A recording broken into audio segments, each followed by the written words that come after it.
la presse internationale maintenant avec vous, Géraldine. Et Géraldine, vous avez été frappée, saisie hier par ces images, cette vidéo tournée au Venezuela, retransmise sur les chaînes sud-américaines, des images saisissantes de pillage. Elles illustrent le drame quotidien que vivent des millions de Vénézuéliens. On y voit des dizaines de personnes se ruer sur un camion dans une ville à l'ouest de Caracas et littéralement piller son chargement de poulet. Des mères de famille, des adolescents arrachent les caissons de bois et s'enfuient avec ce qui sera sans doute leur seul repas de la semaine. Les pénuries affectent 80% des produits dans le pays, des médicaments.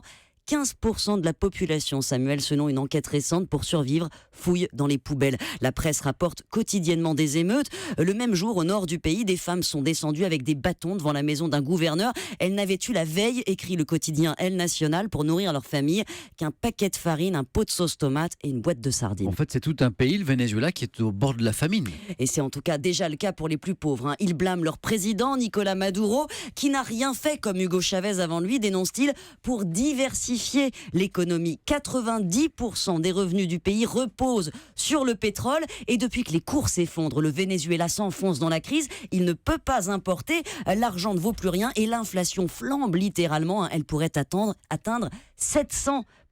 Cette année, c'est simple, on ne peut plus rien acheter, les supermarchés sont vides, l'électricité manque aussi, les fonctionnaires ne travaillent que 2 demi-journées par semaine, bref, l'État totalement défaillant répond par la force aux critiques. Le président Maduro, qui s'est fait courser par des manifestants le mois dernier à Caracas, accuse des forces extérieures, la finance internationale, et il a fait passer une loi qui interdit d'acheter trop à manger pour lutter contre le marché noir. Lutter contre la faim, Samuel, peut vous valoir maintenant d'être emprisonné. Est-ce qu'il peut encore se maintenir au pouvoir ? Ça devient très difficile pour lui. La population est désespérée. 7 Vénézuéliens sur 10 veulent le départ du président et l'opposition va tenter de forcer un référendum contre lui.